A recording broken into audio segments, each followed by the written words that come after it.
Yo, what's up, guys? There's some new Valorant patch notes that I've just released for the new act, the new season, so to say.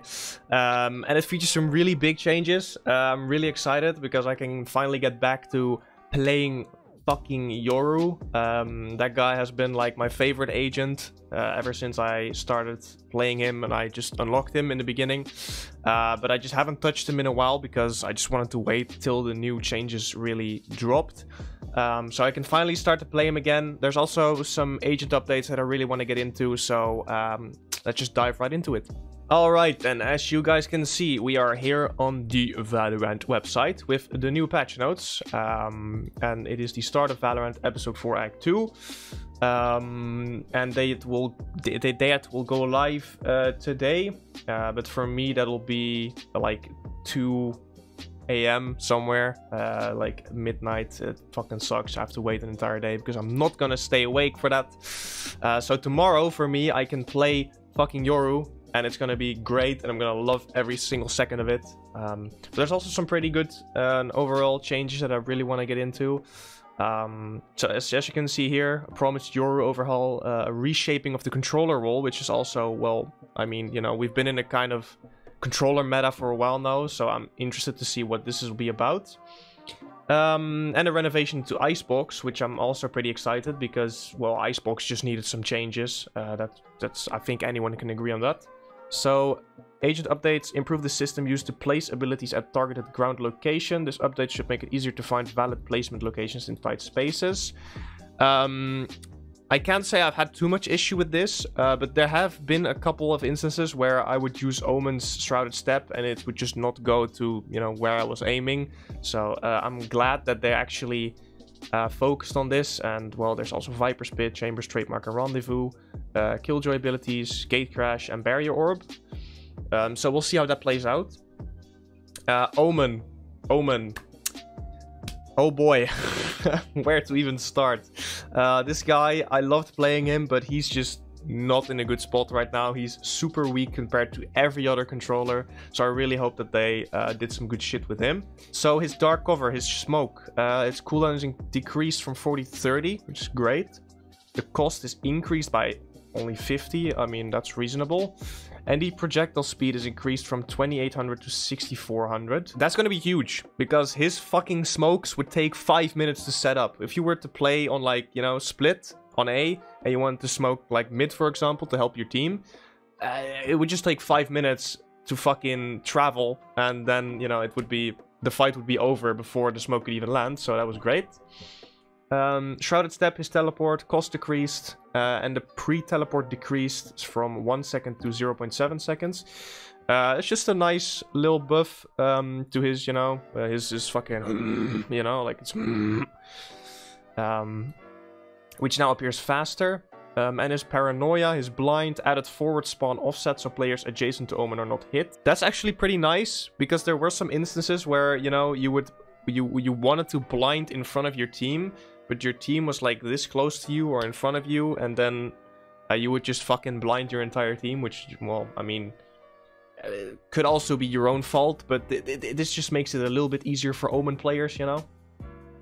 Then we move on to Brimstone, who I feel like what Valorant is saying here, or what Riot is saying, he's in a healthy spot, but he wasn't performing well in scenarios where we think he should excel.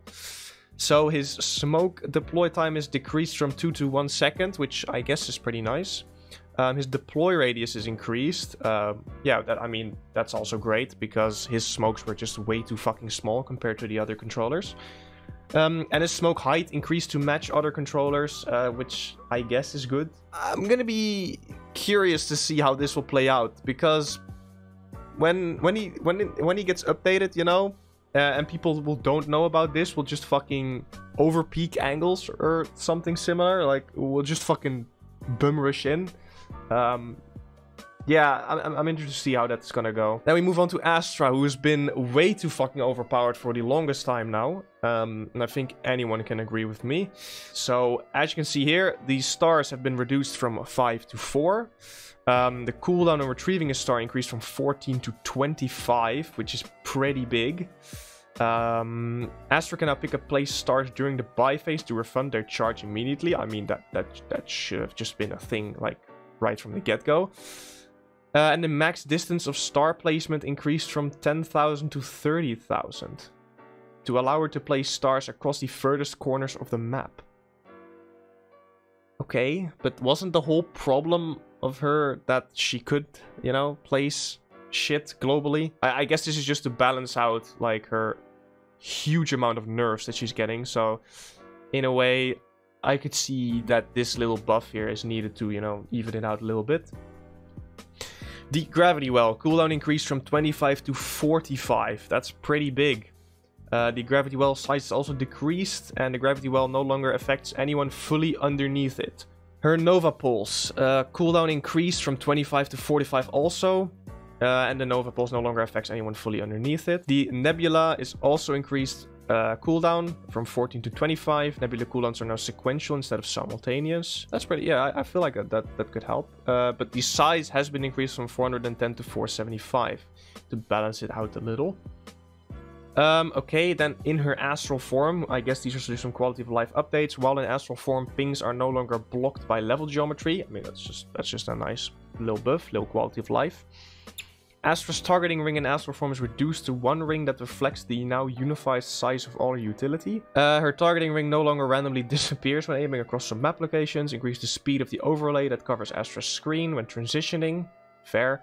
And fixed an issue where stars were placed slightly above the location Astra was targeting. Pretty good. Now we're gonna go on to Viper, who has also been like a huge part of the meta now. Fuel. Her fuel drain is increased by 50% when her Toxic Screen and Poison Cloud are both active. That is huge. That is really big. This is gonna fucking bump her skill ceiling up even further, because now it takes even more skill to balance her fucking screen and her cloud at the same time. And Viper's fuel bar now turns red when she does not have enough fuel. I mean, that's just a nice quality of life once again. Alright, we have a lot of shit to go through. Toxic Screen. Cooldown after deactivating increased from 6 to 8. Okay, cooldown timer now starts when her smoke starts dissipating instead of when the deactivation telegraph plays. Okay. Deactivation delay has been increased from 1 to 0.8. Toxic Screen now has yellow lights that indicate when it is on cooldown. Remove delay on Toxic Screen, disabling when Viper is suppressed. And added a unique voice-over line that plays when her smoke is disabled by suppress. Alright, fair.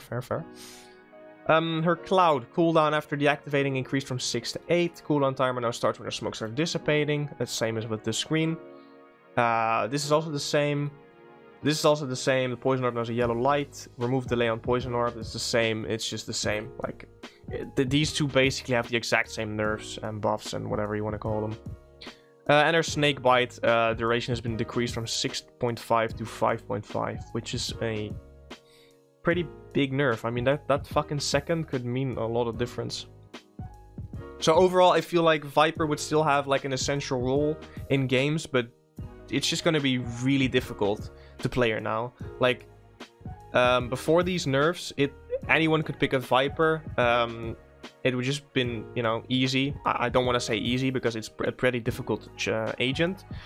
But it was pretty easy to pick her up, like, on a base level knowledge. And now I feel like the skill ceiling and the skill floor, or yeah, floor, is going to be even higher, and it's going to be difficult for new players to pick her up. And you really need to think about what you're going to be doing, and you can't just spam your screen and your cloud and your bites everywhere. You really have to think about how to play her now. And then we move on to our boy Yoru. Is here with a few more tools in his belt, ready to gate crash his way back into your hearts. Who wrote this? So his fake out, his decoy. Charge is reduced from 2 to 1, so you only get 1. The decoy also has health. 150 health, which is pretty big, so you actually do have to headshot him to make it explode. That's a bit confusing, because the decoy has 150 health, but upon taking damage from an enemy gun, the decoy winds up, turns towards the enemy and shot and explodes after a short delay. But why give it that amount of health then? Does it get destroyed when you headshot it? Like, I don't really understand that, but okay. Decoy is now a full running version of Yoru and can only be sent running forward. Fair. Right click to place the stationary marker and reactivate to create the decoy. Yeah, I mean, that's just how the decoy would always work.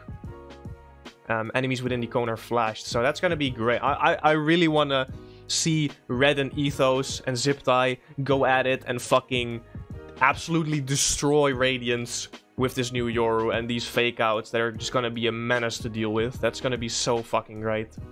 So the TP gate crash has a new charge. The cost has been upped to 200 credits. The cooldown charge refresh removed, switch back to 2 kill reset. I do like that actually. I do definitely like that, because then Yoru mains can just fucking go ham. Gate crash can be faked by pressing F while hovering over the beacon. The teleport will play audio and portal visuals of his Yoru's attempting to teleport. I mean, we've been waiting for this for far too long, you know. The ability to fake teleport was already in the game, but it was like a buggy fucking mess, like that. Oh, it could only be pulled off in specific corners. So I'm really happy to see that they actually added the fake teleport. Time it takes for the teleport beacon has decreased from 1 to 5 to 0.5, which is fucking huge, by the way. The teleport beacon's in-game audio while traveling reduced, which is also lovely, because then it makes it a lot harder for the enemies to hear your teleport. The speed has also been increased, and upon activating a fake teleport, the beacon creates a small decal on the floor. I mean, yeah, we already knew that. It would just like create a puddle of shit. His ult duration has been increased from 8 to 10 seconds, which is also just gives you like 2 whole seconds more to fucking play with your enemies. Yoru is not revealed to enemies, but his footsteps can now be heard within 15 meters. So I don't really know if I like it, but I guess it's to even out, you know, like the fact that he just is not revealed to enemies at all, which is just like very strong. It's gonna be harder to, you know, shorty ult people now, but Ethos, Red, and Ziptie have already found ways to animation cancel the pull-out time of your gun, and you know, it still makes you able to shorty ult. So lovely. Unequipped delay time increased from 0.6 to 1.2. Yeah, that's what I mentioned just now. Yoru is now able to cast all the utility out of his ultimate, which is honestly just fucking sick. Like, you can just ult in, you can flash behind you, you can decoy, you can do anything like that you could do normally, and then you can just pop out and just kill everybody, which is... Oh, I'm so excited to fucking fuck around with that. And the cast delay added upon casting Dimensional Drift, preventing the invulnerability frame on cast, which is also a change I do not really like, but I guess it's to balance out everything. Like, the whole point of Yoru, you know, was to like gather info, was to just like hop in with his ult out and then grab his mask the moment you get shot at, but that's now, you know, it's just not possible anymore. But then again, his ult is increased for you, so you can ult from a little bit of a safer spot and then just still run in, which is great. I'm so excited to see, you know, all the Yoru mains go at it. It's just gonna be a fucking experience. And Icebox, they are focused around B site, which honestly I love, because I think we all know that A site was just like, you know, a way more popular site to play around, to push, and this whole like B site, this entry, getting into B site was just such a pain. This is just way safer, because this area right here, if there was somebody holding yellow, you know, they could just watch that one angle that all the attackers could come out of, and then, you know, you can have someone flash it, smoke it, easy, like, and this just provides a way safer option for attackers, like to corner peek this, or to come in here at this angle, which is just way better. And B side has been reworked, yellow has been moved, added 2 crates there.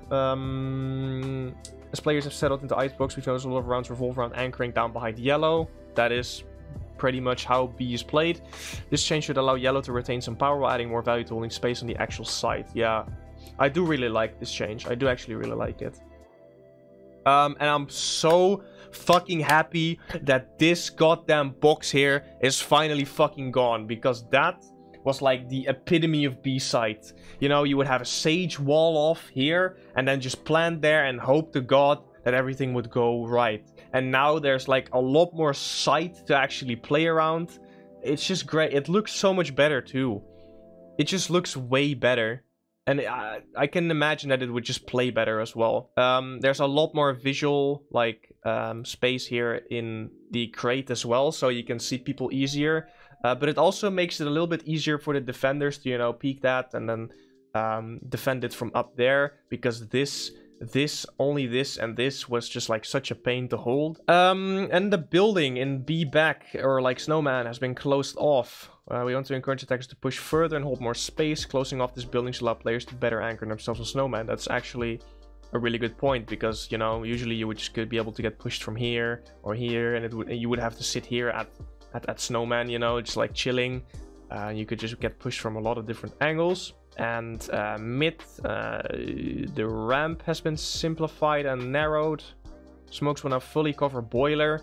Thank fuck, because that was so goddamn annoying that even an Omen smoke or an Astra smoke just didn't block the entire fucking boiler. And then A side, this box has been adjusted to this kind of box, which is, you know, it is bangable, so you can wall bang through it. But I feel like it is definitely a little bit, you know, nicer to anchor behind a fucking box than behind this little shit. I do really like that, because this fucking little head peak glitch thing was just so annoying to deal with.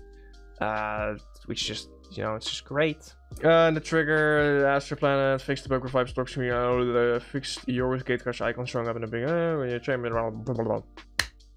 Overall, really good update. I really like it. You know, the YORU rework, I've been waiting for that for a long time. And the controllers, you know, adjusting all of them, I feel like would actually just bring a little bit more diversity into the meta, because right now it's just been like Astra and Viper, and if you don't have those, then you're kind of fucked. Yeah, let me know what you think. Do you love the YORU rework? Do you hate it? Are you gonna be, you know, like thinking it's a pain to deal with? All you Viper mains or Omen mains out there, what do you think? Do you love the changes? Do you hate the changes? You know, get some discussion going in the comments. I'd love to see what you guys think of this whole ordeal. And yeah, Icebox changes are really great too. I already liked Icebox as a map, but I feel like this is just gonna be a lot easier to play on now. Anyway, I've been talking for way too long now. I want to thank you so much for watching. I hope you're gonna enjoy the new act. You know, grind to that rank that you've always been dreaming of. And with that, I want to say happy hunting and have a good one.